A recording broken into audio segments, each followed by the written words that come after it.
आप सबने सुना है कि लोहा लोहे को काटता है, और यह सच भी है। जब मैंने आपको सैंधवकालीन सभ्यता के बारे में पढ़ाया था तो यह बताया था कि सैंधवकालीन सभ्यता में सब कुछ तो था, लेकिन लोहा नहीं था, आयरन नहीं था। लेकिन जब वैदिक कालीन सभ्यता आती है तो उनके पास, खास करके उत्तर वैदिक काल में, लोहा होता है, और उसी लोहे की मदद पे वो जंगलों को काटते हैं, चारागाह बनाते हैं, खेती के लिए जमीन बनाते हैं, और उनसे जो है उनकी ग्रामीण सभ्यता विकसित होती है, जो कि सैंधव घाटी सभ्यता से काफी आगे निकल जाती है। तो इतिहास के रिवीजन क्लास में ये हमारा जो है 5वां लेक्चर है हिंदी में, और इस लेक्चर में हम लोग जो है वैदिक कालीन सभ्यता को करेंगे। देखते हैं कहां तक कर पाते हैं, और कोशिश रहेगी कि 1 से 2 लेक्चर में पूरी वैदिक कालीन सभ्यता जो है आपके लिए खत्म कर दी जाए। आगे बढ़ने से पहले आपसे जो है एक रिक्वेस्ट है मेरी कि देखिए, टेलीग्राम पे study for civil services search करिए। ये हमारा फ्री इनिशिएटिव है। यहाँ आपको सारे एग्जाम की अपडेट्स हुई, कई सारा मटेरियल हुआ जो आपके लिए जरूरी है, वो आपको फ्री में मिलता है। तो आप स्टडी फॉर सिविल सर्विसेज को टेलीग्राम पे ज्वाइन कर लें। साथ ही साथ जो है कॉम्प्लीमेंट्री पीडीएफ वगैरह लेने के लिए, हमारे अन्य जो पेड कोर्सेज है उनको ज्वाइन करने के लिए आप देखिए इन 2 नंबर में से किसी 2 नंबर पे से एक में किसी पे आप कॉल कर लें और आप हमें जो है पेड ग्रुप में ज्वाइन कर लें। ये इन सारे एग्जाम की तैयारी जो है यहाँ पे कराई जाती है पेड ग्रुप में, और हम बाकी सारे जो है सोशल मीडिया पे हम प्रेजेंट हैं। हमारे साथ जुड़ जाए, हमारे सहभागी बन जाए। खास करके ट्विटर पे स्टडी फॉर सिविल्स को जो है जरूर फॉलो करें। शुरुआत करते हैं वैदिक काल की। तो सबसे पहले यह समझते हैं कि जो वैदिक काल में जो वेद है उसका शब्द का अर्थ क्या होता है। देखिए, वेद शब्द का जो अर्थ है वो ज्ञान होता है, ठीक है। तो हमारे जो ज्ञान सर हैं उनको जो है आप वेद भी बोल सकते हैं, क्योंकि वेद शब्द का जो अर्थ है वो ज्ञान है। और एक बात कि ये जो वैदिक काल था वो देखिए सैंधव संस्कृति जो थी उसके बाद था। लेकिन यहाँ पे अंतर क्या है कि सैंधव संस्कृति जो थी वो नगरीय सभ्यता थी, और जो वैदिक सभ्यता है वो ग्रामीण सभ्यता है। सोचिए, जो बाद में आ रही है वही ग्रामीण है। दूसरी बात, सैंधव संस्कृति के लोगों को लोहे का ज्ञान नहीं था, और जो आपका जो वैदिक काल है वहां के लोगों को देखिए लोहे का ज्ञान, हालांकि ऋग वैदिक काल में नहीं था, लेकिन उत्तर वैदिक काल में लोहे का ज्ञान हो गया था। दूसरी बात की सैंधव सभ्यता के जो लोग थे वो आर्य शायद नहीं थे, ये माना जाता है। और जो आपके वैदिक सभ्यता के लोग थे उनको हम लोग आर्यन इंग्लिश में या आर्य बोलते हैं। तो वैदिक सभ्यता को आप वैदिक सभ्यता तो बोल ही सकते हो, साथ ही साथ आर्य सभ्यता भी बोल सकते हो, क्योंकि इसके जो लोग थे वैदिक सभ्यता के वो आर्य थे। तो वेद का मतलब समझ लिया, तो चलिए आर्य का मतलब भी समझते हैं। देखिए, आर्य शब्द का मतलब ये है कि श्रेष्ठ या कुलीन। मतलब मैं सिंपली बोलूं एकदम तो आर्य शब्द का मतलब है श्रेष्ठ या कुलीन। बाकी लंबी चौड़े इस पे व्याख्यान मिल जाएंगे, मैं आपको आगे बताऊंगा। लेकिन एक वर्ड में या तो श्रेष्ठ या कुलीन। देखते हैं ना, हिटलर जो नाजी था तो उसने भी यही करता था ना कि वो आर्य लोगों को जो है उत्कृष्ट कैटेगरी का मानता था, श्रेष्ठ है वो कुलीन है, और बाकी लोगों को थोड़ा नीच मानता था। और जो आपकी क्लासिकल संस्कृत है, जो कि सबसे पुरानी संस्कृत होती है, उसमें आर्य शब्द का अर्थ क्या है देखिए, एक उत्तम व्यक्ति। तो उत्तम व्यक्ति, कुलीन व्यक्ति, श्रेष्ठ व्यक्ति, ऐसा। आर्यों का इतिहास देखिए आपको जो है वेदों से मिलता है। 4 वेद है हमारे, उसमें आर्यों का इतिहास है। जो भी वहां पे व्याख्यान है उससे हम मानते हैं कि आर्यों का हमें इतिहास पता चल जाता है। सामान्यतः वैदिक साहित्य की रचना जो है वो उसका जो श्रेय है आर्यों को ही दिया जाता है। आर्यों ने अपने बारे में ही लिखा था कि वो कैसा पूजा पाठ करते थे, उनकी जो है उनका समाज कैसा होता था, राजनीति उनकी कैसी होती थी आर्यों का। लेकिन जो मूल निवासी कि वो आए कहां से थे, इसमें बहुत मतभेद है। अगर बात करें, अभी अभी एक अनुसंधान हुआ, उसके हिसाब से जब जीन वगैरह की जो है स्टडी की गई, विश्लेषण किया गया, तो ये देखा गया कि आर्य के जो जीन है, भारतीय जीन जो अभी हैं उससे बहुत मेल खाते हैं, न कि बाहर वालों से। तो अभी तो ये मत बन रहा है कि आर्य यहीं के थे, यहीं से आए थे, यहीं के लोग थे। लेकिन हमें जो है किताबों की बातें भी जाननी है, नए जो करंट अफेयर में पढ़ लेंगे। लेकिन यहां सुनिए कि कुछ प्रमुख प्रमुख जो इतिहासकार हैं उन्होंने अपने अलग अलग क्या विचार दिए हैं आर्यों के बारे में कि वो कहां से आए थे। तो मूल निवास एक तरफ रहेगा और एक तरफ विद्वान रहेगा। कश्मीर से आए थे या हिमालय के क्षेत्र से आए थे, ऐसा कहना है एल.डी. कल्ल नाम के पुरातत्वविद का। ब्रह्मर्षि देश, ये ब्रह्मर्षि देश कहां है, यहां जो गंगा रिवर है और जो आपकी यमुना नदी है, दोनों का जो बीच का जो दोआब है, दो नदियों के बीच का जो आब है या पानी है, उसको हम लोग ब्रह्मर्षि देश कहते हैं। और आर्य ब्रह्मर्षि देश से ही आए थे और ऐसे ऐसे इधर फैले थे, ये कहना है पंडित गंगानाथ झा जी का। सप्त सैंधव प्रदेश, अब ये सप्त सैंधव प्रदेश कहां हुआ, ये वाला जो सिंधु नदी है अपने 7 सहायक नदियों के आधार पे उसको जो है सप्त सैंधव कहा जाता है। ये सप्त सैंधव शब्द जो है आपको आपके वेदों में तो मिलेगा ही, साथ ही साथ जो ईरानी लोगों का जो जेंड अवेस्टा जो है, जो ग्रंथ है, धार्मिक ग्रंथ, जेंड अवेस्टा में भी देखिए सप्त सैंधव मिलता है। सप्त सैंधव प्रदेश से आए थे, मतलब इस प्रदेश से आए थे, ऐसा कहना है डॉक्टर अविनाश चंद्र दास का। देविका प्रदेश से आए थे। देविका प्रदेश कहां है, देविका प्रदेश जो अभी मुल्तान है जो पाकिस्तान में, उस प्रदेश को देविका प्रदेश बोल रहे हैं, ऐसा बोला था डी.एस. त्रिवेदी ने। रूस के दक्षिणी भाग से ऐसा बोला था गार्डन चाइल्ड और नेहरिंग ने। मध्य एशिया से आए थे, सेंट्रल एशिया से आए थे, ऐसा मैक्स मुलर नाम के विद्वान बोलते हैं, जो कि काफी जो है फेमस हैं। उत्तरी ध्रुव से आए थे। सोचिए, नॉर्थ पोल से, उत्तरी ध्रुव से आए थे। ये आपके जो भारतीय स्वतंत्रता सेनानी पंडित बाल गंगाधर तिलक थे, उन्होंने ही कहा था कि उत्तरी ध्रुव से आए थे, लेकिन ये जो है इस पे जो है काफी विवाद है। तिब्बत से आए थे, ऐसा कहा था स्वामी दयानंद सरस्वती ने। जर्मनी से आए थे, ऐसा कहा था हर्ट एंड पेंका ने। और हंगरी से आए थे, हंगरी जो कि देखिए पूर्वी यूरोप का जो है देश है, ऐसा कहा था गाइल्स ने। इसके साथ मैं आपको एक्स्ट्रा जोड़ देता हूं कि मध्य प्रदेश से आए थे, ऐसा कहा है आरबी पांडे जी ने। देखिए, वैदिक काल को भी जो है विकास के नाम पे दो भागों में विभाजित किया गया।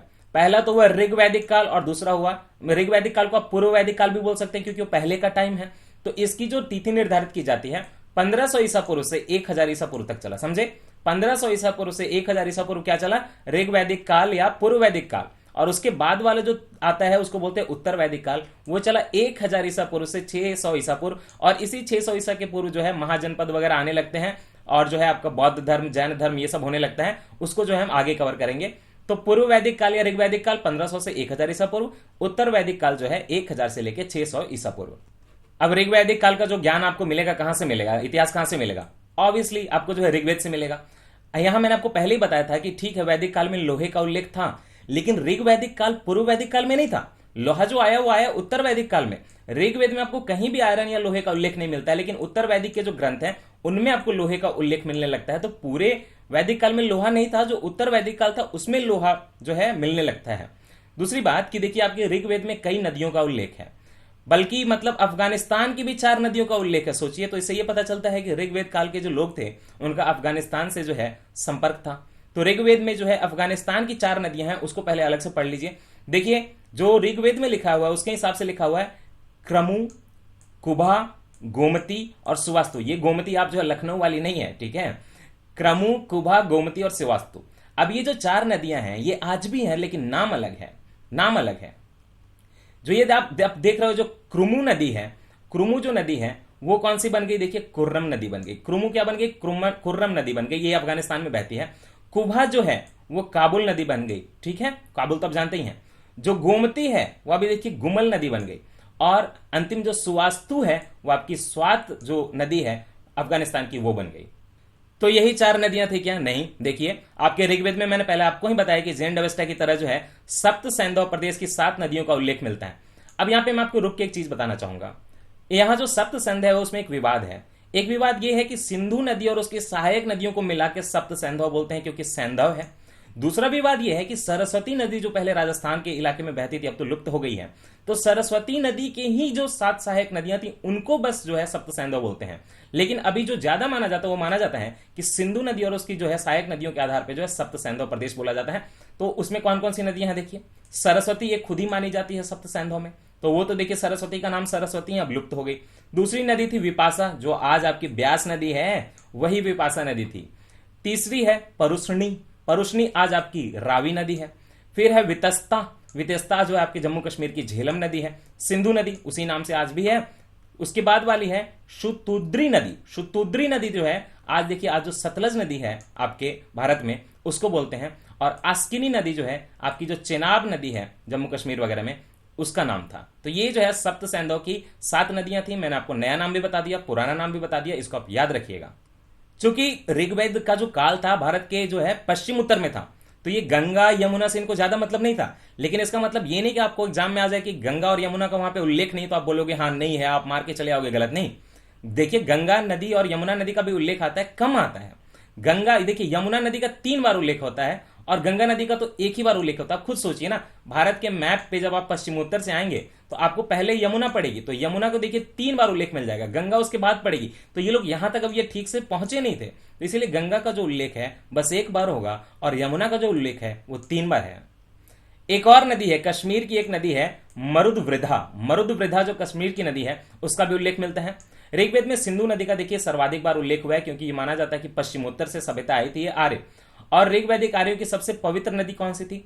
उल्लेख सबसे ज्यादा मिलता है सिंधु नदी का, लेकिन सबसे पवित्र नदी जो थी वो थी सरस्वती। और सरस्वती को देखिए वो लोग मातेतमा मतलब माताओं में श्रेष्ठ, देवीतमा मतलब देवियों में श्रेष्ठ और नदीतमा मतलब नदियों में श्रेष्ठ, इस तरह के नाम देते थे किसको? सरस्वती को। साथ ही साथ सरस्वती को पूजा भी करते थे जो आज भी होती है ज्ञान की देवी के रूप में। तो नदियों में प्रमुख, माताओं में प्रमुख और देवियों में प्रमुख जो है सरस्वती नदी को बोलते। तो आप कह सकते हैं कि जो ऋग्वैदिक काल था उसमें जो सबसे पवित्र नदी थी वो सरस्वती नदी को माना जाता था।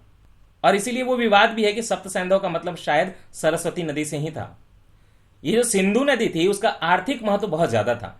आर्थिक महत्व होने के कारण उन्होंने उसको क्या बोला, हिरण्ययनी। हिरण्ययनी क्योंकि आर्थिक महत्व बहुत ज्यादा है। अब आपके मन में यहां पे एक सवाल उठना चाहिए कि ये हिरण्यनी का मतलब क्या है। देखिए हिरण्यनी का मतलब यहां पे देखिए सोना होता है ना, सोना होता है। तो चूंकि इसका आर्थिक महत्व बहुत ज्यादा था सिंधु नदी का, क्योंकि आपका जो अरेबियन सी था, जो अरब सागर था, वहां पे वो सिंधु नदी मिलती है समुद्र से, तो वहां से बहुत ज्यादा मतलब कि देखिए ट्रेड होता था, व्यापार होता था। इसीलिए उसको जो है आर्थिक महत्व के कारण हम लोग हिरण्यनी बोलते थे। और हिरण्यनी का जो मतलब है संस्कृत में वहां से सोने से संबंध है, सोना, गोल्ड। तो दूसरी बात यह कि बोला जाता है आपके ऋग्वेद वगैरह में कि सिंधु नदी जो है वो परावत नाम की जगह में, परावत में जो है समुद्र से मिल जाती है। देखिए संस्कृत में परावत जो है, पर्वत मत समझिएगा, परावत का मतलब यहां पे संस्कृत में जो है अरब सागर है, तो सिंधु नदी अरब सागर में मिलती है।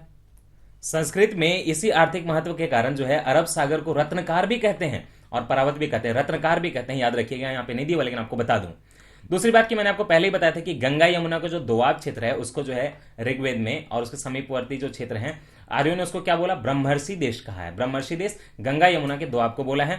और आर्यों ने हिमाचल जो उत्तर में हुआ हमारे, और विंध्याचल पर्वत जो हुआ हमारे मध्य प्रदेश में, ऐसे भारत का मैप बना है ना, ऐसे भारत का मैप बना, एक रफ साफ जल्दी से बना दूं मैं अगर, तो ऐसे भारत का जो मैप बना, तो इसमें देखिए हिमाचल से लेके ये जो मध्यवर्ती आपका विंध्याचल पर्वत है, इसके बीच का जो प्रदेश है उसको आर्यों ने क्या बोला, मध्य देश बोला। याद रखिएगा कि आर्यों की सभ्यता जो थी दक्षिण भारत में नहीं थी, दक्षिण भारत में नहीं थी, उत्तर भारत में थी, पश्चिमोत्तर में थी, और बाद में धीरे धीरे पूरब में, पूर्वोत्तर में जाते हैं। लेकिन दक्षिण भारत में तो आपकी जो है द्रविड़ सभ्यता थी, है ना, तमिल तेलुगु मलयालम कन्नड़ वाली।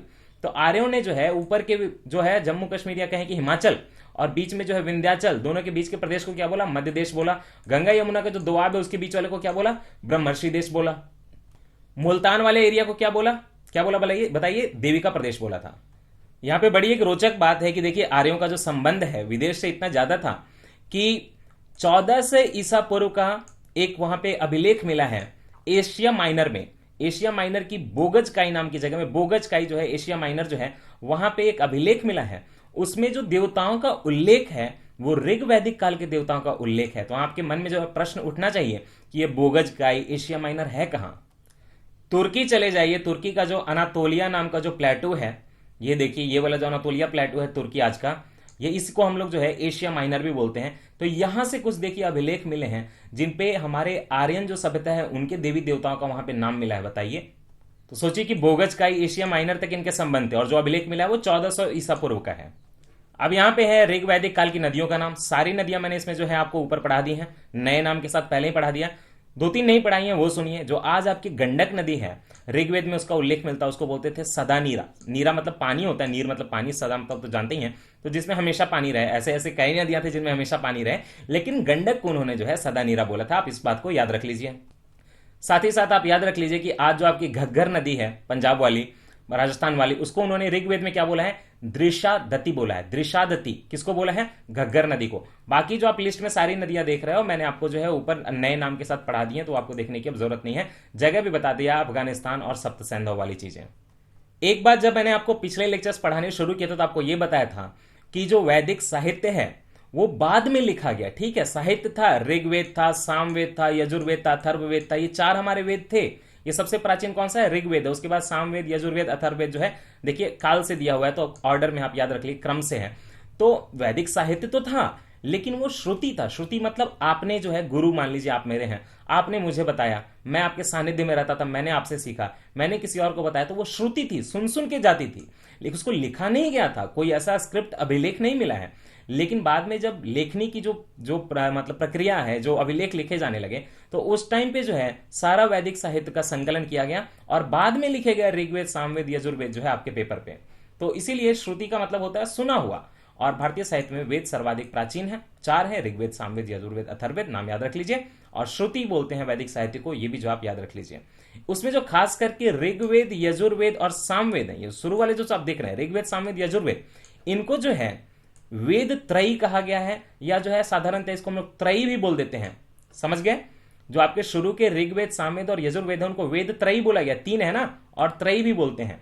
और प्रत्येक वेद के भी चार भाग होते हैं। वेद के याद रख लीजिएगा चार भाग होते हैं, संहिता, ब्राह्मण ग्रंथ, आरण्यक मतलब जंगल वाले ग्रंथ, और उपनिषद मतलब साथ में बैठ के गुरु से सीखना, साथ में बैठ के गुरु के सानिध्य में सीखना, उसको उपनिषद बोलते हैं। इसमें हमारे सारे जो हैं आपके फिलॉसफी वगैरह हैं। अरण्यक बोले जाते हैं जंगलों वाले ग्रंथ, ब्राह्मण ग्रंथ और संहिता, ये चारों जो है वेद के जो है भाग हैं। और ये वेद पे ही इनका डिस्कशन होता है, वेद पे ही इनका विचार विमर्श होता है। एक बात यह कि ऋग्वेद में टोटल जो है कुल जो मंडल कितने हैं, मंडल में विभाजित किया गया है। तो ऋग्वेद में देखिए 10 मंडल है, मैं 10 मंडल आपको पढ़ाऊंगा। और सुक्त कितने हैं, सुक्त देखिए 1028 हैं।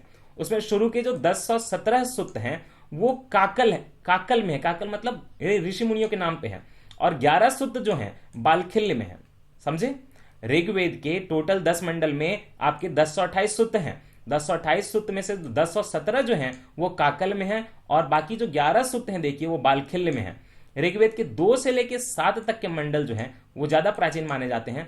एक पहला मंडल और जो 8वां 9वां 10वां मंडल लिखा गया वो माना जाता है कि बाद में हुआ था, लेकिन सबसे पहले दूसरा से लेकर 7वां मंडल जो है वो सबसे प्राचीन है ऋग्वेद में। अब आपको शायद पता होगा कि ऋग्वेद के जो मंडल होते थे अलग अलग ऋषि, अलग अलग जो है ऋषि लिखते थे, विद्वान लिखते थे, कई बार जो है महिलाएं भी लिखती थी। तो आप देख लीजिए कि ऋग्वेद के 10 मंडल में आपको बताऊंगा और उनको जो है रचयिता बताऊंगा। ये देखिए एक फैक्ट है, तो आप जो है चुपचाप इसको सुन लीजिए और याद कर लीजिए। जो प्रथम मंडल है, पहला मंडल, उसको लिखा मधुछंदा ने और दीर्घतमा ने, और भी कुछ नाम है, ज्यादा इंपॉर्टेंट नहीं है वो, महत्वपूर्ण। दीर्घतमा और मधुछंदा जो है पहले मंडल की उन्होंने रचना की। फिर देखिए ये क्या है, गृत्समद, गृत्समद ऋषि ने क्या किया, दूसरा मंडल लिखा। विश्वामित्र का जो तीसरा मंडल है ये बहुत महत्वपूर्ण है क्योंकि इसी में गायत्री मंत्र लिखा हुआ है। वामदेव ने लिखा चतुर्थ मंडल, अत्रि ने लिखा 5वां, भारद्वाज ने लिखा 6ठा, वशिष्ठ जो कि बहुत फेमस है उन्होंने 7वां मंडल लिखा है। कण्व और अंगिरास, ये भी इंपॉर्टेंट है, बाद में पढ़ाऊंगा। कण्व और अंगिरास ने मिलकर 8वें मंडल की रचना की। आंगिरास और कश्यप ने मिलकर 9वें मंडल की रचना की। और देखिए जो 10वां मंडल लिखा गया है उसमें देखिए कितनों के नाम है, त्रित, इंद्राणी, शची, श्रद्धा, इन चारों ने मिलकर, और उसके अलावा भी कुछ और नाम थे, 10वें मंडल की रचना की है। पहले ही बताया था मैंने आपको ऋग्वेद का जो तृतीय मंडल है उसमें गायत्री मंत्र, ये याद रखिएगा। ऋग्वेद के तृतीय मंडल में गायत्री मंत्र मिलेगा आपको, और उसके रचनाकार तो आपको पता है इस मंडल के कौन है, तृतीय के विश्वामित्र। तो गायत्री मंत्र के रचनाकार कौन हुए बताइए, विश्वामित्र। अच्छा, ये जो गायत्री मंत्र है किस देवता के लिए, देखिए सविता के लिए है ना। आप जब उसको पढ़ेंगे गायत्री मंत्र को तो आपको पता चलेगा कि वहां पे आता भी है तत्सवितुर्वरेण्यम, है ना। तो सविता या सूर्य देवता को समर्पित है गायत्री मंत्र, और ये तृतीय मंडल में है, बता दिया पहले। ऋग्वेद के 9वें मंडल के सभी 114 मंत्र जो हैं सोम को समर्पित हैं। अभी सोम जो रस जानते हो ना आप, सोम, उसकी बात हो रही है। देखिए जो 9वां मंडल है जिसको लिखा था आंगिरस, कश्यप आदि ने, 9वां मंडल में देखिए 114 मंत्र हैं और सारे जो है सोम को समर्पित हैं। अच्छा, कई लोगों को ये डाउट है कि सोम रस मतलब कुछ मदिरा जैसी चीज होती थी, तो नहीं, बिल्कुल ऐसे ही बात नहीं है। एक जड़ी बूटी से बनी हुई चीज होती थी जिसके बारे में आज तक खूब अच्छे से नहीं पता चला है, लेकिन सोम रस कोई जो है खराब चीज नहीं थी, अच्छी चीज थी। तो 9वें मंडल का जितना भी 114 मंत्र है वो सारे जो है सोम को समर्पित है। देखिए और एक बात, आपको ऋग्वेद वगैरह में है चारों वर्ण नहीं बताए जाएंगे, वर्ण बताए जाएंगे, लेकिन उस वर्ण का मतलब ऐसा नहीं है कि संतति के आधार पे, वो कर्म के आधार पे था, पहले तो आप ये जानिए। लेकिन चारों आपको वर्ण जो है वो ऋग्वेद में नहीं मिलेंगे। चौथा जो है शूद्र वर्ण जो है आपको बाद में मिलेगा। ऋग्वेद में जो आपको 3 वर्णों का उल्लेख मिलेगा, ब्राह्मण, ब्रह्म, क्षत्र, विश्व, इसी से बन गया ब्राह्मण, क्षत्रिय और वैश्य। तो आपका ब्रह्म, क्षत्र और विश्व जो है ऋग्वेद में आपको 3 वर्णों का उल्लेख मिलेगा। एक करेक्शन कर लीजिएगा, सुधार कर लीजिएगा, ऋग्वेद में मिलेगा आपको शूद्र, लेकिन वो आपको जो 10वां मंडल है जो अंतिम वाला उसमें मिलेगा। 10वां मंडल का एक पार्टिकुलर जो खास करके पुरुष सुत्त है उसमें जो एक बार शब्द आता है वो शूद्र आता है। बाकी जो ऋग्वेद के 1 से लेकर 9 मंडल है उसमें आपको ब्रह्म, क्षत्र और विश्व मिलते हैं, 3 ही मिलते हैं वर्ण, लेकिन शूद्र शब्द का उल्लेख जो आपको ऋग्वेद के सर्वप्रथम 10वां मंडल का जो पुरुष सुत्त है उसमें मिल जाएगा। अब जो हर वेद है, ऋग्वेद हो, यजुर्वेद हो, सामवेद हो, अथर्ववेद हो, उनके उच्चारण करने वाला को जो है एक अलग से नाम दिया जाता था। तो जो ऋग्वेद के मंत्रों का उच्चारण करके यज्ञ करवाएगा उस पुरोहित को होता बोलते थे। रट लीजिएगा, ऋग्वेद के मंत्रों का उच्चारण करके जो यज्ञ करवाएगा पुरोहित उसको होता बोलते थे। दूसरी बात कि जैसे मैंने आपको बताया था कि वेदों के जो ब्राह्मण और आपके जो उपनिषद ऐसे जो अरण्यक बताए थे, तो ऐतरेय तथा कौशितकी जो है ऋग्वेद के 2 ब्राह्मण ग्रंथ हैं। तो ऋग्वेद के 2 ब्राह्मण ग्रंथ कौन से हैं, ऐतरेय और कौशितकी। ये देखिए ब्राह्मण ग्रंथ है, ऐतरेय और कौशितकी ऋग्वेद के हैं।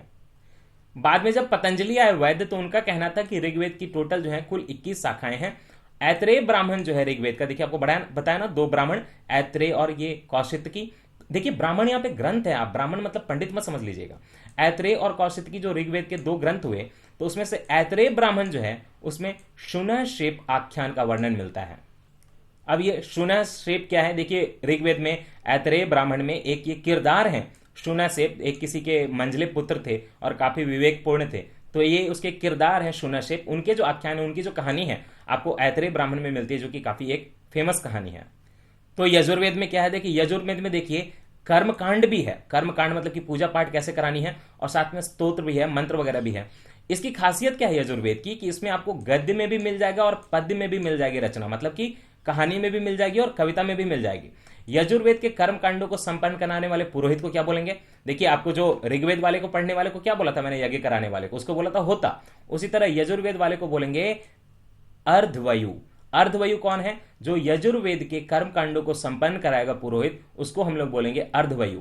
यजुर्वेद की खास करके देखिए यहाँ पे दो शाखाएं हैं, एक में ही नहीं है। एक होता है कृष्ण यजुर्वेद, मतलब काला यजुर्वेद, जो कि गद्य और पद्य दोनों में है, और दूसरा होता है शुक्ल यजुर्वेद, या मतलब कि उजला यजुर्वेद, जो कि केवल पद्य में। तो याद रख लीजिएगा कि ये यहाँ पे जो कृष्ण यजुर्वेद है वो गद्य और पद्य आपको दोनों में मिलेगा, और शुक्ल यजुर्वेद जो है बस और बस पद्य में लिखा गया है, कविता में लिखा गया है। और ये जो यजुर्वेद है उसका अंतिम भाग में क्या है, अंतिम भाग जो है यजुर्वेद का उसको बोलते हैं ईशोपनिषद।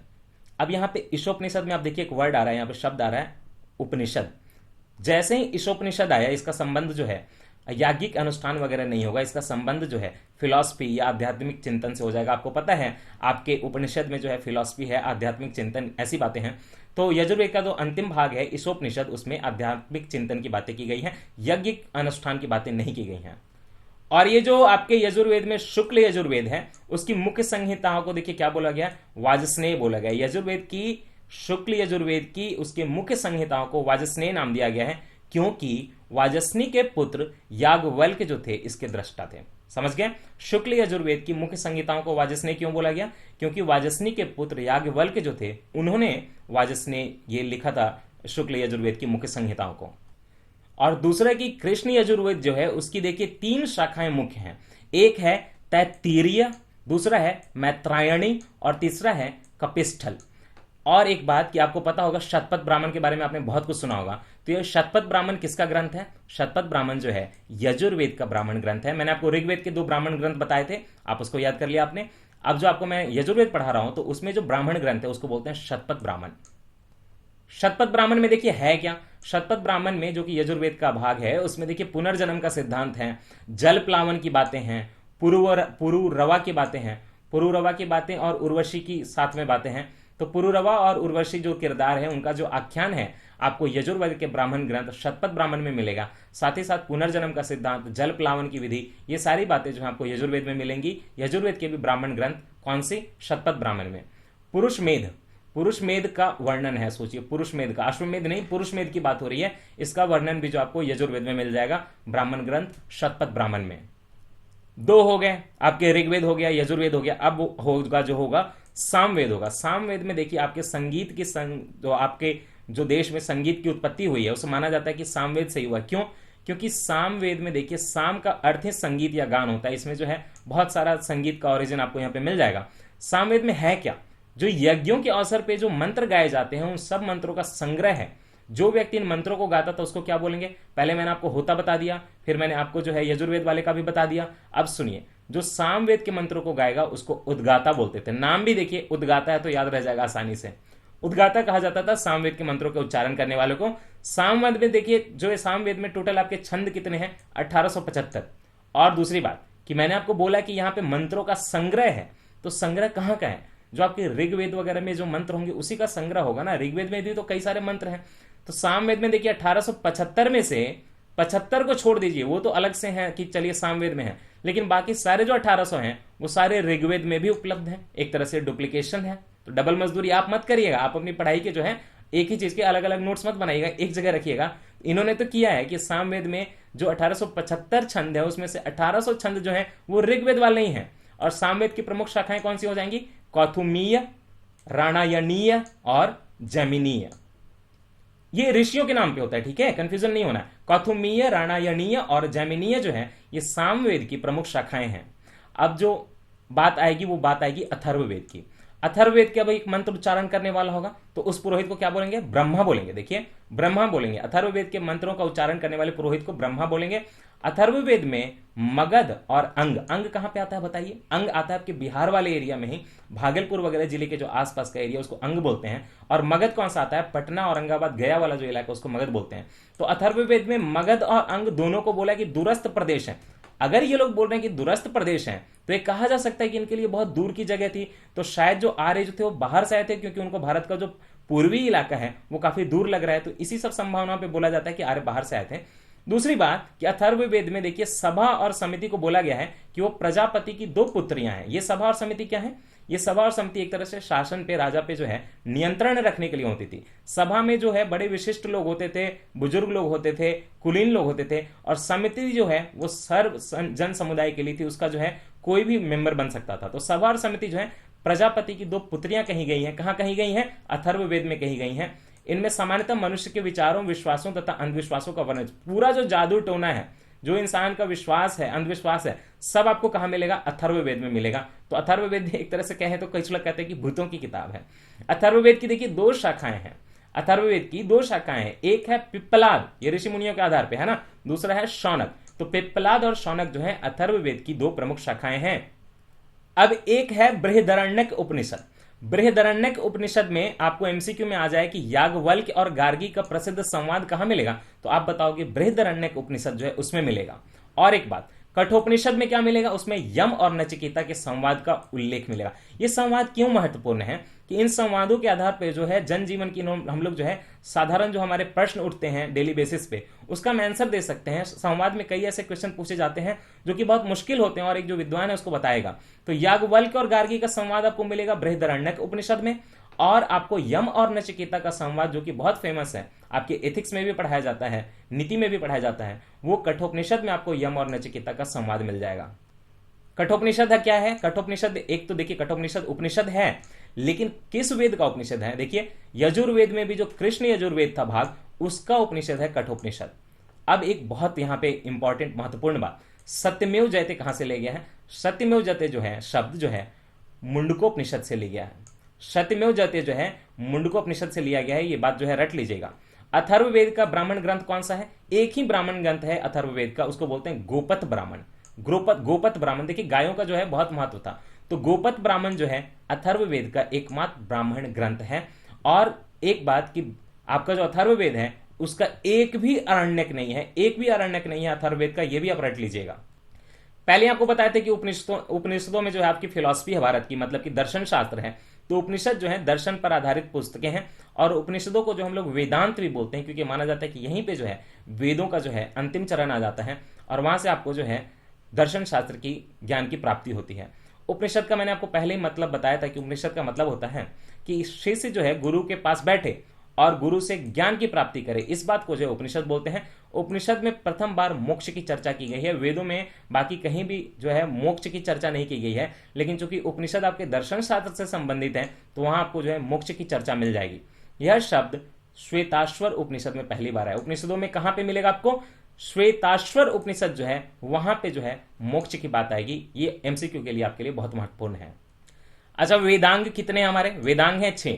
शिक्षा, कल्प, व्याकरण, निरुक्त, छंद और ज्योतिष, ये जो हमारे 6 वेदांग हैं।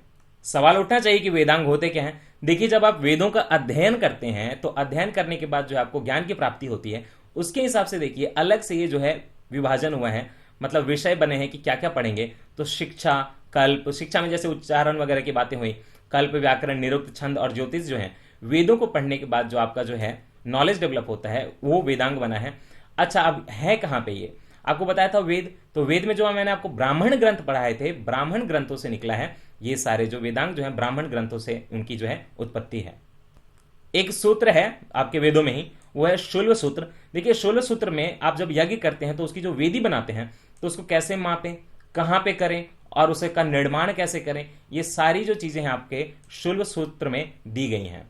मतलब कि एक तरह से बताते हैं कि यज्ञ की वेदी का निर्माण कैसे करना है, कहां पे करना है, उस स्थान का चयन कैसे करना है और मापेंगे कि कितना बड़ा जो है यज्ञ की वेदी बननी चाहिए। ये बातें जो आपको शूल्व सूत्र में मिलेंगी। अब यहां पे पहले भी आपको पढ़ा दिया था कि पुराणों की संख्या 18 है।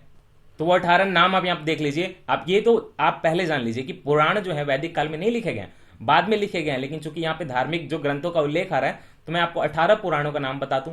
मत्स्य पुराण, मार्कंडेय पुराण, भविष्य पुराण, भागवत पुराण, ब्रह्मांड, ब्रह्म पुराण, वामन पुराण, वराह पुराण। देख रहे हैं अवतारों पे हैं, वामन अवतार जानते हो ना आप, इसीलिए वामन पुराण, वराह पुराण, विष्णु पुराण, अग्नि, नारद, लिंग, गरुड़, स्कंद पुराण, शिव पुराण, पद्म पुराण, और जो अंतिम वाला है देखिए उसके बाद जो है कुर्म पुराण, और ये क्या है, ब्रह्मा वैवर्त पुराण। ये सारे जो आपके पुराण हैं, गरुड़ पुराण वगैरह में जो है मृत्यु के बाद जो है कैसे कैसे नर्क वगैरह में क्या क्या होता है, ये सारी चीजें दी हुई थी। तो ये सारे जो है आपके 18 जो है आपके पुराण हैं भारतीय संस्कृति में। कुछ और चीजें यहां से निकली पुराण से तो बता देता हूं कि देखिए इनकी रचना किसने की थी। पुराणों की रचना की थी लोमहर्ष ऋषि ने, और उनके जो पुत्र थे उग्रश्रवा उन्होंने भी की थी। तो पुराण जो 18 कई अलग अलग काल में लिखे गए। तो लोमहर्ष ऋषि ने तो लिखा ही, उनके फिर जो पुत्र हुए उग्रश्रवा उन्होंने भी कई पुराणों की रचना की। पुराणों में क्या है देखिए, भविष्य काल में जब ये लिखी गई थी उसकी बात हो रही है, 2000 मतलब अभी से लगभग 2200-2300 साल पहले लिखी गई थी। तो उसमें जो है भविष्य काल में कि कलयुग कैसा होगा, कलयुग के राजा कैसे होंगे, इन बातों का वर्णन जो है आपके पुराणों में मिलता है। लोमहर्ष ऋषि और उनके पुत्र उग्रश्रवा ने लिखा था। दूसरी बात कि पुराणों का जब आप अध्ययन करेंगे, पौराणिक जो है कथाओं का अध्ययन करेंगे, तो उसमें समुद्र मंथन की बात आती है। तो यहाँ पे आपको जो ऑब्जेक्टिव के लिए मैं आपको जो एक नॉलेज दे दूं कि समुद्र मंथन में जो मथनी जो बनाई गई थी, जो मथनी जो है मंदराचल पर्वत को बनाया गया था। और जो रस्सी का उपयोग किया गया था, एक जो आपको पता ही है कि सर्पों के राजा वासुकी होते हैं जो कि शिव जी के गले में भी हैं, तो वो वासुकी का प्रयोग किया गया था समुद्र मंथन में। इसमें विष्णु ने कुर्म का अवतार धारण कर, चूंकि ये भी पुराण में है तो कुर्म अवतार की भी बातें होंगी, विष्णु ने जो है कुर्म का अवतार धारण किया था और मंदराचल पर्वत को अपने ऊपर रखा हुआ था। ये बात जो मैं आप यहाँ बता देना चाहता था। दूसरी बात, पंचजन क्या होता है देखिए, पंचजन क्या होता है, अनु, द्रहु, पुरु, यदु तथा तुर्वस, इनको पंचजन कहा जाता है। जो आप देखिए तो ट्राइब बोलते हो आप, है ना, जनजाति बोलते हो। तो अभी जो ट्राइब बोलते हैं तो उस टाइम पे भी जो ट्राइब थी तो उनको जन बोलते थे। तो ऐसे जो 5 जन जो थे बड़े जो है फेमस थे, बड़े इंपॉर्टेंट थे, महत्वपूर्ण थे। तो 5 जन कौन थे, अनु, द्रहु, पुरु, देखिए पुरु तो आप सुना ही होगा ना, पुरु, यदु सुना ही होगा, और तुर्वस, ये जो है 5 जन थे, ये बहुत महत्वपूर्ण थे। जन का जो एक पूरा जो कम्युनिटी हो गया एक ट्राइब का, मतलब जन जो हो गया, जैसे मान लीजिए कि अनुजन हो गया या द्रहु जन हो गया या जो यदु हो गया, उस पूरे जन के अधिपति को राजा कहते थे। और सुनिए, कुलप परिवार का स्वामी पिता होता था या बड़ा भाई को भी कह सकते थे। अलग अलग मैं यहाँ पे नाम बता रहा हूं, तो आ जाए आपका एग्जाम में कि जो जन के अधिपति को क्या बोलते थे, आपको बोलते महाराजा और विक्रमादित्य, तो आप जो है बोलोगे नहीं राजा बोलते थे। और ये 5 जन है, 5 जन सबसे महत्वपूर्ण थे। फिर पूछेंगे कि कुलप कौन होता था, तो देखिए परिवार का जो स्वामी पिता होता था, सबसे सीनियर सिटीजन है, उसको बोल सकते थे कुलप, पूरे कुल का पिता कुलप, या फिर जो बड़ा भाई होता था उसको भी कुलप बोल देते थे। देखिए पूरा एक ग्राम जो हुआ, तो ग्राम का जो मुखिया होता था उस टाइम पे, अभी वाला नहीं, ग्राम का जो मुखिया होता था उसको ग्रामणी बोलते थे, ग्रामणी बोलते थे। और विश्व का मुखिया जो होता था, जो प्रमुख होता था, उसको विश्वपति बोलते थे। अब ये यहाँ पे टर्म आ कैसे रहे हैं, कुल, ग्राम, देखिए आर्यों का जो प्रशासन था तो वो कई इकाइयों में बटा हुआ था। वो जो इकाइयां थी वही इकाइयां थी कुल, ग्राम, विश्व, जन और राष्ट्र। तो वहां पे जो जन है उसके अधिपति को राजा बोलेंगे, और परिवार का स्वामी जो है उसको कुलप बोलेंगे या कुल वाले का हो गया। और जो फिर मैंने ग्राम बताया उसके जो मुखिया उसको ग्रामणी बोलेंगे, और फिर मैंने जो विश्व बताया उसके प्रमुख को विश्वपति बोलेंगे। तो जो ये इकाइयां हैं उनके अलग अलग जो है, उनके जो मुखिया उनका अलग नाम है, किसी का ग्रामणी है, विश्व वाले का विश्वपति है, कुल वाले का जो है कुलप है, और पूरे जो जन वाले का है उसको राजा बोलेंगे। तो आप जो है कुल, ग्राम, विश्व, जन और राष्ट्र, ये 5 इकाइयां जो है आर्यों की जो है प्रशासनिक विभाग, इनको याद करिएगा।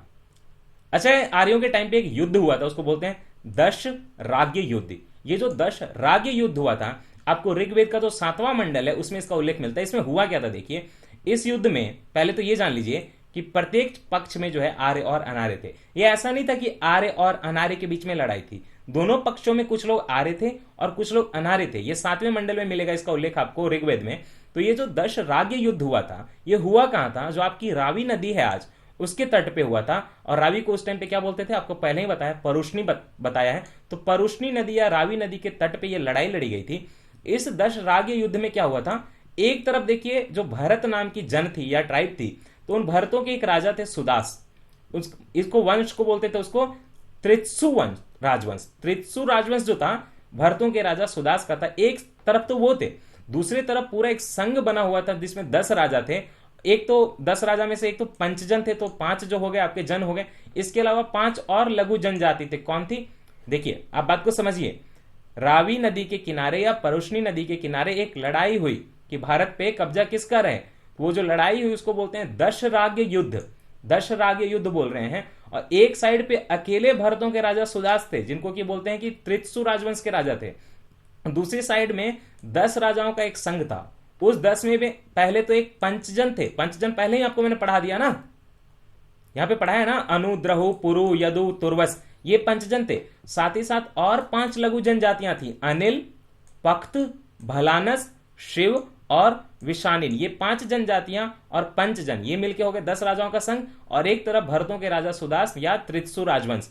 इनके बीच में जो लड़ाई हुई रावी नदी के किनारे या परुष्णी नदी के किनारे हुई। और देखिए कि अकेले जो है सुदास की जो है एक साइड से जो भरतों के राजा थे, भरत ट्राइब जो था वो जीत गया। और माना जाता है कि इसी जो जाति है, जन है भरत, उन्हीं के नाम पे जो भारत का नाम पड़ा हुआ है, सुदास जीत गया। सुदास जो थे, सुदास के जो पुरोहित थे वो वशिष्ठ थे। आपको पहले ही बताया मैंने, महत्वपूर्ण इसलिए बताया था कि सुदास के जो पंडित पुरोहित थे उनका नाम वशिष्ठ था। और उन्होंने भी जो है ऋग्वेद में मंडल की रचना की है। उस समय पे ऋग्वैदिक काल में जो राजा था वो देखिए भूमि का स्वामी नहीं माना जाता था कि सारी प्रॉपर्टी उसकी है। वो युद्ध में जन का नेता होता था राजा। आर्यों की एक और प्राचीन संस्था थी, उसको बोलते विदत बोलते थे। विदत जो है आर्यों की एक प्राचीन संस्था थी। साथ ही साथ आपको ऋग्वेद में देखिए पुरोहित, सेनानी, पुरोहित तो समझिए कि ब्राह्मण हो गया पूजा पाठ के लिए, तो पुरोहित हो गया मंत्रोच्चार के लिए, सेनानी जो है लड़ने के लिए, और ग्रामीण जो साधारण जनता हुई, इन सब का उल्लेख जो आपको ऋग्वेद में मिल जाएगा। पुरोहित की खासियत ये थी उस टाइम पे कि वो युद्ध के समय राजा के साथ जाता था और युद्ध के समय जो है बताता था, थोड़ा जो है वहां पे राजा को जो है विचार विमर्श करता था और अपना जो है ज्ञान बताता था कि कैसे युद्ध करना चाहिए। तो पुरोहित राजा के साथ युद्ध में जाता था। दूसरी बात, उस समय पे गुप्तचर भी होते थे। गुप्तचर को क्या बोलते थे? स्पष्ट। और साथ ही साथ दूत भी होते थे। तो गुप्तचर भी होते थे, दूत भी होते थे। ऐसे कर्मचारी आपको ऋग्वेद में मिल जाएगा, उनका नाम देखिए याद रखना कितना आसान है। गुप्तचर को स्पष्ट बोल रहे हैं और आपको पता है कि अभी जो है गुप्तचर को स्पाई बोलते हैं इंग्लिश में, तो स्पाई से आपको जो है स्पष्ट याद रह जाएगा गुप्तचर। और जो है मैसेज भिजवाने के लिए, संदेश भिजवाने के लिए दूत होते थे। मैंने आपको ऋग्वेद का जो समाज था उसकी जो है मैंने आपको 5 इकाइयां बताई। तो ऋग्वैदिक समाज की जो सबसे छोटी इकाई थी वो क्या थी? देखिए सबसे छोटी इकाई जो आज आप परिवार बोलते हो या कुल बोलते हो, जिसमें कि आपके दादाजी, दादी जी, आप हुए, चाचा चाची सारे हुए, तो ये कुल होता था। लेकिन उस समय पे परिवार के लिए जो शब्द यूज होता था, जो उपयोग होता था, वो गृह यूज होता था, गृह। तो इसके मुखिया को एक तरह से गृहपति भी बोलते थे। दूसरी बात कि जो समाज था ऋग्वेद का, वो देखिए पितृसत्तात्मक समाज था। मैंने आपको पहले बताया था कि जो सैंधव सभ्यता थी वो मानी जाती है कि मातृसत्तात्मक थी, है ना। लेकिन जो यहाँ पे जो समाज है ऋग्वेद काल का, वो है पितृसत्तात्मक, मतलब कि पिता के बाद जो है बेटा मुखिया बनेगा घर का, बेटे के बाद जो है पोता बनेगा। इसमें मैंने आपको पहले भी शुनह शेप आख्यान बताया था। ये जो शुनह शेप आख्यान है वो वरुण सूक्त में है और उससे ये पता चलता है, देखिए शुनह शेप में जो मंझला बेटा था एक शुनह शेप, उसको जो है काफी विवेक था लेकिन फिर भी उसको जो है बेच दिया जाता है।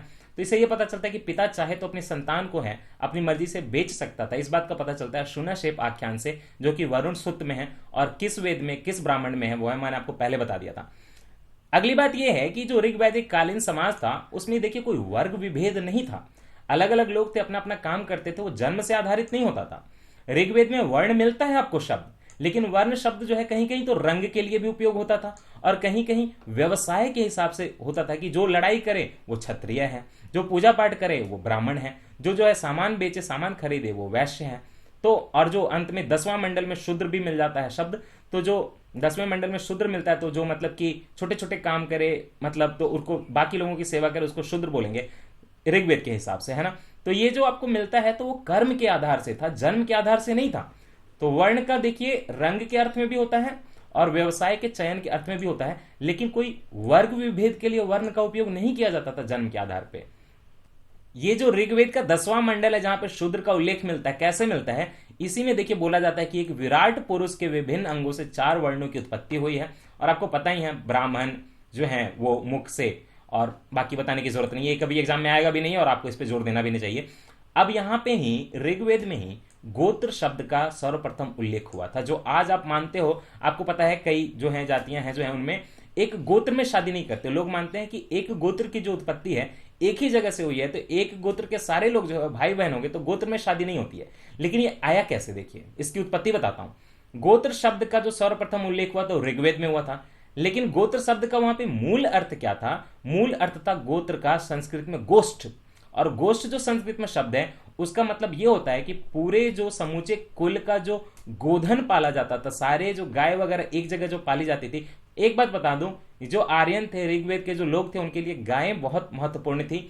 इन लोगों ने कृषि से ज्यादा पशुपालन पे जो है अपना फोकस किया था। अपना जो ये लोग घी हो गया, मक्खन हो गया, दूध हो गया, इन सब चीजों का बहुत उपयोग करते। तो जो गोधन है उसको अघन्य भी बोलते थे, मतलब गायों को नहीं मार सकते, और जो गायों को मारेगा उसको जो है नर्क मिल जाएगा, ऐसी बातें लिखी हुई थी। तो सारे जो कुल का गोधन जो एक जगह पाला जाता था उसको बोलते क्या थे? गोष्ठ। तो गोष्ठ की शब्द की उत्पत्ति ऐसे है, लेकिन बाद में लोगों ने उसका जो है अर्थ जो है जोड़ तोड़ के बोल दिया कि एक ही मूल पुरुष से जितने उत्पन्न लोग समुदाय हैं वो क्या बोले जाएंगे? गोत्र बोले जाएंगे। जगह थी गायों को पाले जाने की, उसको बोलते थे गोष्ठ या गोत्र।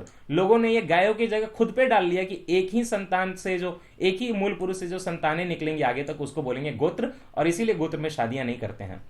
गोत्र प्रथा की स्थापना जो है ऐसा नहीं कि आज हो गई थी, स्थापना तो देखिए उत्तर वैदिक काल में ही चीजें बिगड़ गई थी, वहीं हो गई थी। एक बात यहां पे ये बता दूं कि पूर्व वैदिक काल जो था, ऋग वैदिक काल जो था, वो बड़ा आइडियल था। वहां पे जो स्त्रियों को बराबर जो है जगह मिलती थी समाज में, सभा में भी वो बोल सकती थी, वाद विवाद कर सकती थी, रचना कर सकती थी, ऋग्वेद के कुछ मंडलों में उनका जो है उपयोग है, सहयोग है, ये सारी चीजें थी। लेकिन बाद में उत्तर वैदिक काल में चीजें जो है बिगड़ गई, वहां पे जातिवाद वगैरह भी आ गया, औरतों से भेदभाव भी होने लगा, शूद्र वगैरह को भी अलग तरीके से देखा जाने लगा। तो उत्तर वैदिक काल में चीजें बिगड़ गई, गोत्र वगैरह भी आ गया, आपने अभी देखा है। आर्यों ने जो है उत्तर वैदिक काल में अनार्यों को तरह तरह के नाम भी दिए हैं। देखिए, अच्छे नाम नहीं दिए। पहला नाम दिया अब्राह्मण, मतलब कि वेदों को जो न मानेगा उसको क्या बोलेंगे? अब्राह्मण। दूसरा अयज्जवन, अयज्जवन का मतलब क्या है? जो यज्ञ न कराए। अनासह, अनासह मतलब नास मतलब नाक होता है, अनासह मतलब बिना नाक वाले। यहाँ के जो मूलभूत लोग थे उनको बोलते थे कि इनके नाक चपटे हैं तो बिना नाक वाले हैं, अनासह बोलते थे। साथ ही अदेवयु, अदेवयु मतलब देवों को जो माने ही ना, है ना, एक तरह से। अब्राह्मण जो है और अदेवयु जो है दोनों एक ही हुए। अब्राह्मण का मतलब है जो कि वेदों को ना माने, और अदेवयु का मतलब है जो देवताओं को ना माने। अव्रत, जो कि वैदिक व्रतों का पालन न करे। मृदवाक, मृदवाक मतलब जो कि कटुवाणी बोले। तो ऐसे ऐसे खराब नाम जो है अनार्यों के लिए जो है दिए गए, ये आपको वेदों में भी मिल जाएंगे। आज जो एक शब्द है जो पत्नी को अर्धांगिनी बोला जाता है, हालांकि बहुत अच्छा शब्द नहीं है, क्योंकि ऐसा भी तो बोला जा सकता है कि पुरुष जो है वो ही अर्धांग है पत्नी का। लेकिन खैर, अर्धांगिनी जो शब्द है वो देखिए शतपथ ब्राह्मण से आया, इसकी उत्पत्ति है, इस बात को आप याद रख लीजिएगा। ऋग्वेद में जायदेस्तम अर्थात पत्नी ही गृह है, ऐसा कहा गया। ये बहुत अच्छी बात है कि ऋग्वेद में पत्नी को जो है जायदेस्तम बोला गया है। जायदेस्तम का यह मतलब ये मतलब है कि पत्नी जो है वही घर है, वही गृह है, ऐसा ऋग्वेद में लिखा हुआ है। और उससे उसके महत्व का पता चलता है कि जो है स्त्री को कितना महत्व दिया जाता था। कन्या की विदाई के समय जो उपहार दिए जाते थे, दहेज नहीं था, हंसी खुशी जो उपहार दिया जा रहा है कन्या को विदाई के समारोह में, उसको बोलते थे वहतु। वहतु बोलते थे कन्या को जो है विदाई के समारोह में जो उपहार दिया जाता था उसको बोलते थे वहतु। स्त्रियों में देखिए पुनर्विवाह भी था, नियोग भी था, ऐसी प्रथाएं जो प्रचलित थी। आपके मन में जो है प्रश्न उठना चाहिए कि नियोग का मतलब क्या है?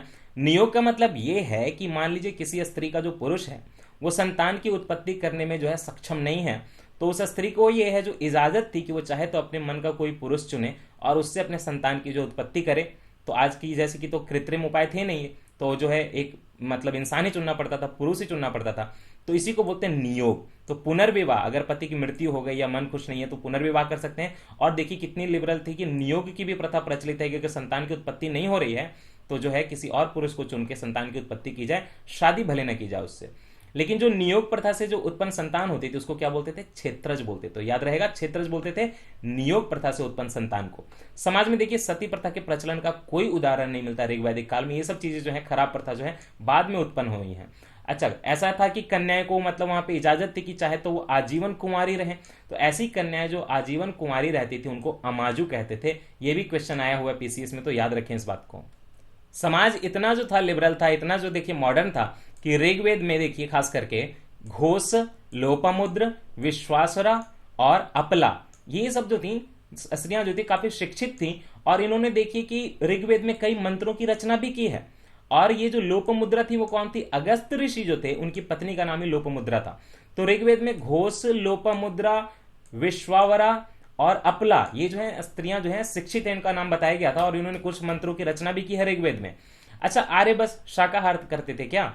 नहीं, ऐसा नहीं है, मांसाहार भी करते थे, शाकाहार भी करते थे, दोनों प्रकार का भोजन करते थे। लेकिन भोजन में दूध, घी, दही, मैंने आपको पहले ही बताया, जो जो भी गाय से निकली चीजें होंगी उनकी बहुत जो है महत्व होगा, बशर्ते कि गाय को का वध नहीं करना है। तो दूध, घी, दही का विशेष महत्व था आर्यों के लिए। लेकिन मांसाहार शाकाहार दोनों करते थे।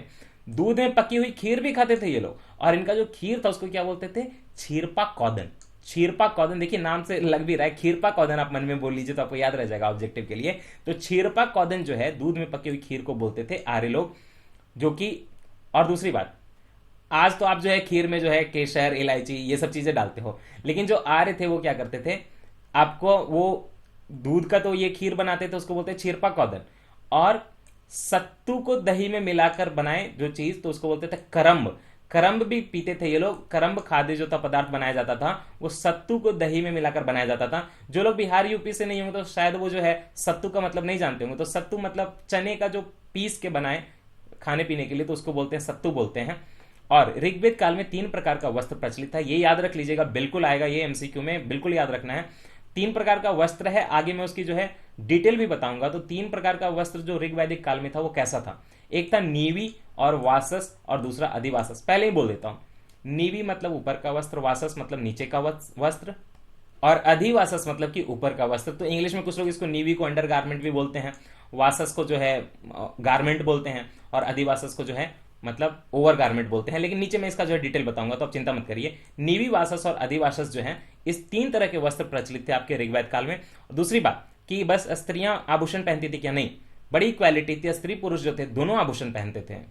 मनोरंजन के लिए क्या करते थे ऋग्वेद के लोग? देखिए, रथ दौड़ करेंगे, एक तो रथ दौड़ करेंगे तो पीछे रथ लगा हुआ रहेगा उसको दौड़ाएंगे, एक घुड़दौड़ करेंगे, है ना, हॉर्स रेसिंग, और पासा भी खेलेंगे। ये सब काम उनका जो था, ये सब उनका मनोरंजन का साधन था। ऐसा है कि वो लोग जो है कई तरह की, जो देखिए यहाँ पे वाद्य यंत्र भी उपयोग करते थे, जैसे झांझ मंजीरा हो गया, दुदंबी हो गया, करकरी हो गया, वीणा जो आज भी चलती है, बांसुरी हो गया, मंजीरा तो आज भी चलता है। ये सारे जो वाद्य यंत्र थे वो ऋग्वैदिक काल में आपको उनका उल्लेख मिल जाएगा। मैंने आपको पहले ही बोला था कि आर्यों की संस्कृति जो है मूलतः ग्रामीण थी। सैंधव सभ्यता क्या थी? नगरीय थी। आर्यों की क्या थी? ग्रामीण थी। दूसरी बात, उनका जो मुख्य जो जीवन का मूल आधार था वो कृषि और पशुपालन दोनों होगा।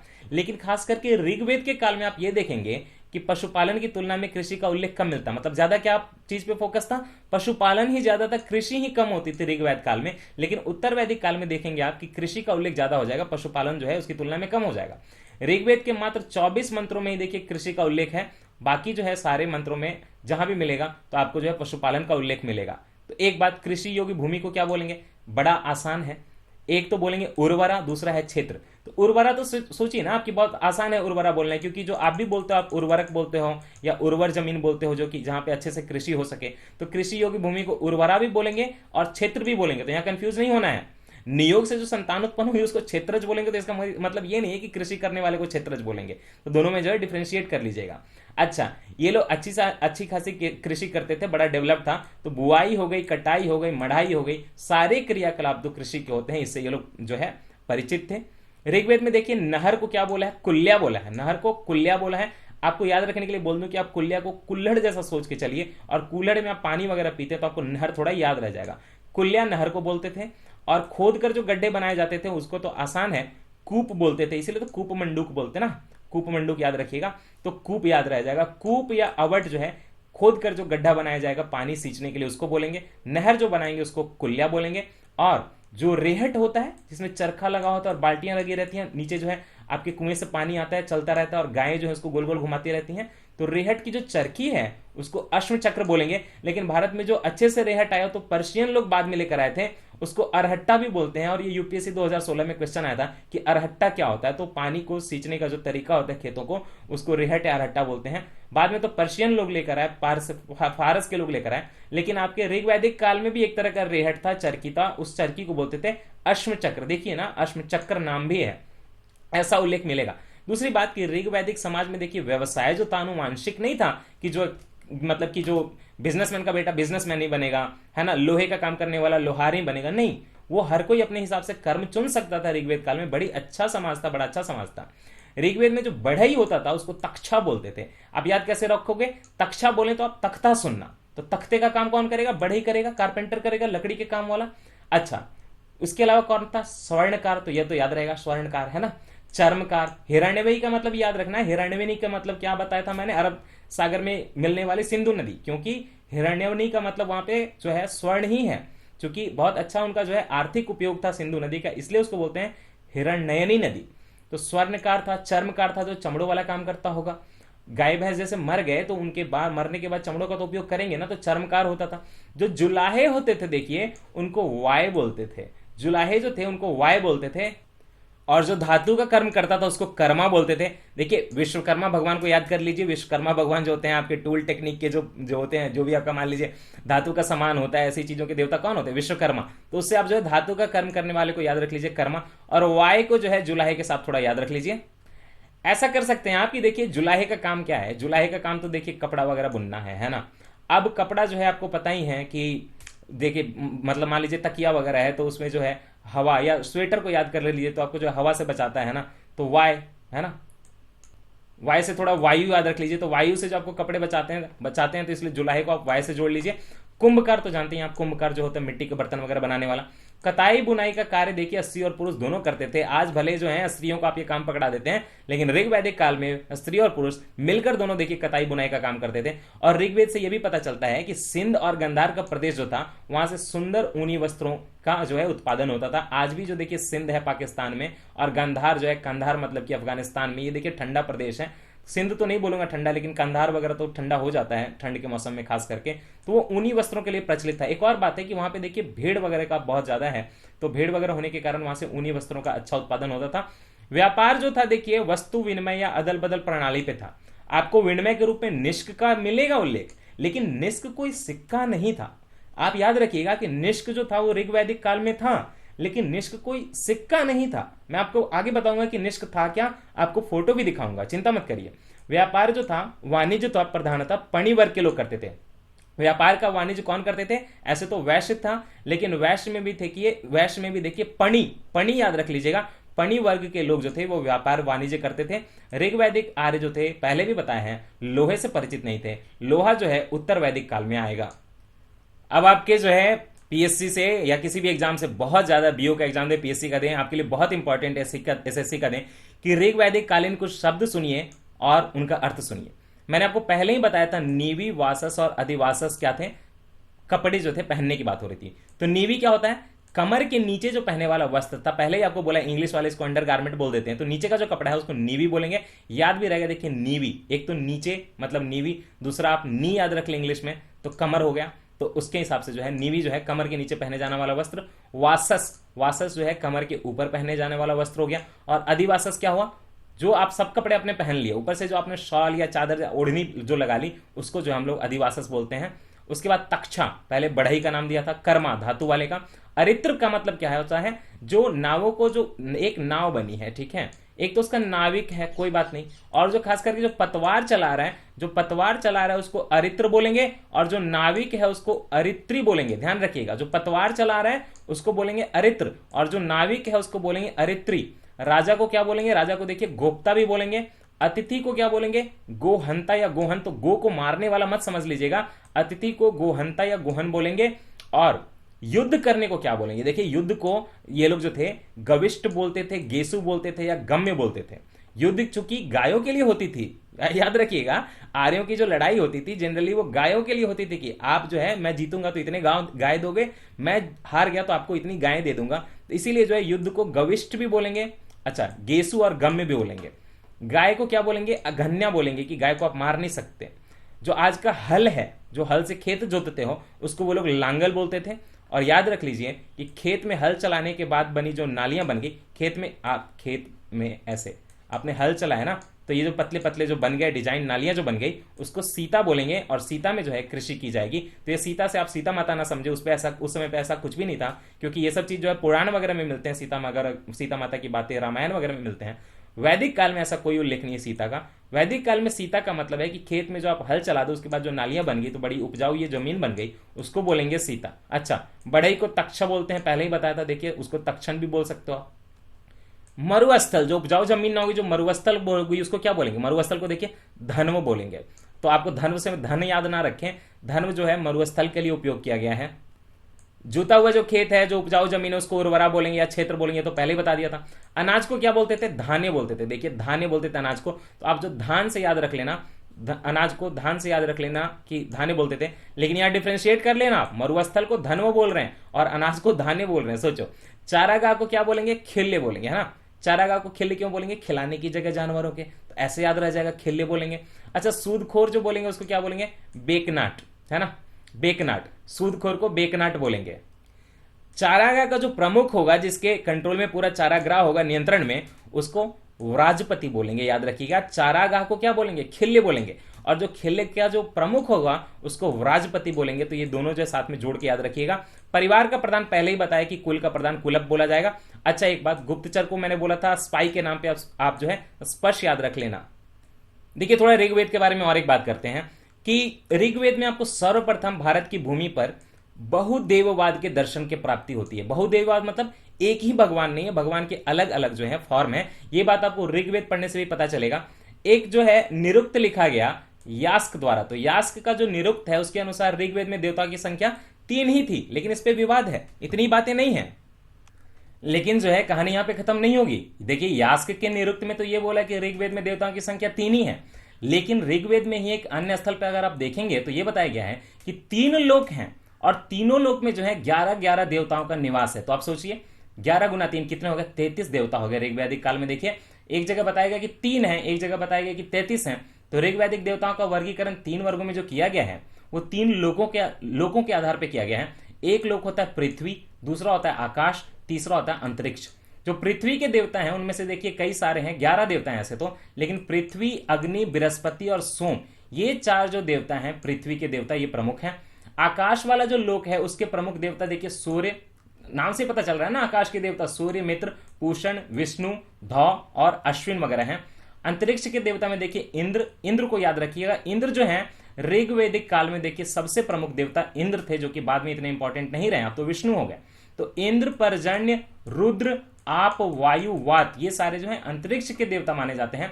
और इंद्र को ही पूरे विश्व का स्वामी बताया गया है ऋग्वेद में, याद रखिएगा। इंद्र को साथ में जो है पुरंदर भी बोला गया। पुरंदर का मतलब क्या होता है आपको पता है? पुरंदर का मतलब होता है जो किलाओं को तोड़ दे, किलों को तोड़ दे, है ना। तो पुरंदर बोला जाता है उसको, वो बोला गया इंद्र को, और इंद्र को साथ ही विश्व का स्वामी भी बताया गया। आप खुद सोचिए, आज इंद्र की पूजा कौन करता है? ऋग्वेद में आपको जो है सबसे ज्यादा अगर किसी देवता को समर्पित सूक्त है तो वो इंद्र को ही है, देखिए 250 है। दूसरे नंबर पे किसको है? अग्नि को है, वो 200 है। तो इंद्र सबसे प्रमुख हुए, और दूसरे सबसे प्रमुख कौन हुए? 200 वाले अग्नि हुए। तो तीसरे नंबर पे कौन है? देखिए वरुण देवता है। इंद्र को आर्यों का युद्ध नेता कहा जाता था, और वर्षा का देवता तो चलिए आज भी माना जाता है, पहले भी माना जाता था, लेकिन आर्यों का युद्ध नेता क्यों? क्योंकि वो पुरंदर थे, किलों को तोड़ते थे, सबसे महत्वपूर्ण देवता थे।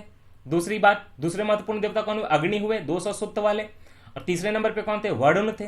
तो वरुण कौन थे? वरुण देखिए आज भी जो है, पहले भी थे, समुद्र के देवता थे, और साथ ही साथ ऋतु के नियामक भी थे कि कौन से टाइम पे जो है कौन सी ऋतु आनी चाहिए, उस ऋतु के नियामक थे। और समुद्र के देवता भी थे वरुण। आपको पता ही है समुद्र में मानसून आता है, समुद्र में चीजें होती हैं, गर्मी होती है, तभी मानसून आता है। तो समुद्र का देवता और ऋतुओं का नियामक जो है वो वरुण को बोला जाता था, दूसरे महत्वपूर्ण देवता थे। वरुण को वैदिक सभ्यता में देखिए साथ ही साथ नैतिक व्यवस्था का प्रधान माना जाता था।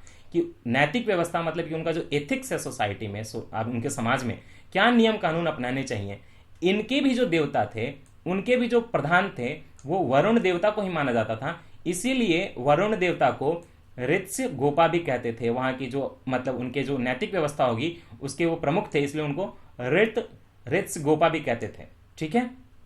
ईरान में वरुण को देखिए, वरुण का जो उल्लेख है आपको ईरान और यूनान में भी मिल जाएगा, उनके देवता भी इसी से मिलते जुलते थे। ईरान में जो है वरुण देवता को अहुरमज़दा बोलते हैं, जेंड अवस्था में मिल जाएगा अहुरमज़दा, AHURMAZDA, अहुरमज़दा। और यूनान में वरुण को देखिए ऑर्नोज नाम के देवता से जाना जाता है। ऋग्वेद का जो 9वां मंडल है उसमें 114 मंत्र मैंने आपको पहले ही बताया था सोम को समर्पित है। तो ये सोम देवता को है, शायद ये सोम रस को नहीं थे, तो सोम को समर्पित है, ये याद रखिएगा। ऋग्वेद के 9वें मंडल में वनस्पतियों और औषधियों के देवता कौन है? पूषण देवता। और ये पूषण देवता कहाँ है? पहले ही आपको बताया था ना। आकाश के देवताओं में देखिए सूर्य, मित्र और पूषण थे। तो पूषण कौन है? वनस्पतियों और औषधियों के देवता हैं। इनको ये है कि इनको प्रदर्शित कैसे किया गया है? रथ का जो बकरा होता है उसको खींचते हुए दिखाया गया है। अच्छा, जंगल की देवी को क्या बोलेंगे? अरण्यानी बोलेंगे। और ज्ञान की देवी तो आपको पता ही, पहले बता दिया था, जो नदी वो सरस्वती को ज्ञान की देवी भी बोलते थे। और जंगल की देवी को अरण्यानी क्यों बोल रहे हैं? क्योंकि अरण्यक का मतलब ही है जंगल होता है।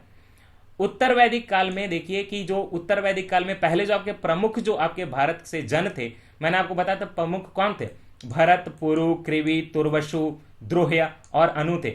इन सारे का जो है जनों का जो है उत्तर वैदिक काल में लोप हो गया। ऋग वैदिक काल में बहुत प्रमुख थे, उत्तर वैदिक काल में इनका जो है लोप हो गया। लेकिन जो शतपथ ब्राह्मण है उसमें कुरु और पांचाल को वैदिक सभ्यता का सर्वश्रेष्ठ जो है प्रतिनिधि माना गया था। शतपथ ब्राह्मण में कुरु जो कौरव थे और पांचाल उनको जो है वैदिक सभ्यता का सर्वश्रेष्ठ प्रतिनिधि माना गया था, कुरु जन और पांचाल।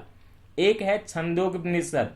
ये जो छंदोग्योपनिषद है उससे ये ज्ञात होता है कि कुरु जनपद में कभी भी ओला न पड़ा, न कभी टिड्डियों का उपद्रव हुआ। तो ये जो थे कुरु जो जनपद था सर्वश्रेष्ठ जनपद था, साथ ही साथ आपका जो पांचाल जनपद था वो भी सर्वश्रेष्ठ था। उत्तर वैदिक काल में जो है बाद में जो नए नए टाउन डेवलप होते हैं, तो काशी हो गई बनारस वाली, कौशल हो गई है ना आपके उत्तर प्रदेश में ही, कुरु हो गया कुरुक्षेत्र वाला, पांचाल हो गया और वैदेही हो गया जहां से कि सीता जी हैं। तो वैदेही ये सब जो है प्रमुख राज क्षेत्र बने, ये बने उत्तर वैदिक काल में। पूर्व वैदिक काल या ऋग वैदिक काल में ये सब नहीं था, उस समय तो जन थे वो। अब जो है काशी, कौशल, कुरु, पांचाल, वैदेही जो है ऐसे प्रमुख राज उत्पन्न होने लगेंगे और पहले वाले जो कृवि, पुरु, भरत वगैरह थे वो सारे खत्म हो जाएंगे। विदेह के जनक थे, जनक की पुत्री ही सीता हुई। पांचाल के राजा कौन थे? प्रवाहन जबाली थे। कैकेयी के राजा कौन थे? अश्वपति थे। और काशी के राजा जो थे अजात शत्रु थे, काफी बात के आपको पता ही होगा। उसके आगे ये चलिए, वैदिक काल में राजा जो थे देखिए दिशा के नाम पे भी दिए जाते थे। अगर मैं ये उत्तर दक्षिण ऐसे करके चार जो है दिशा बना दूं, ऐसे तो आपका नक्शा अलग बनेगा। तो उसमें ये देखिए आप कि यहाँ पे जो आपके पूर्व का जो राजा था उसको सम्राट बोलते थे। तो सम्राट कहाँ रहेगा? यहाँ रहेगा, है ना। पूर्व का राजा जो है देखिए यहाँ पे सम्राट हो गया। जो पश्चिम का राजा है वो स्वराट बनेगा। तो ये पश्चिम का जो राजा है यहाँ पे जो राजा बनेगा वो क्या बनेगा? स्वराट बनेगा। और जो उत्तर का राजा है वो विराट बनेगा। तो विराट कहाँ? उत्तर का राजा।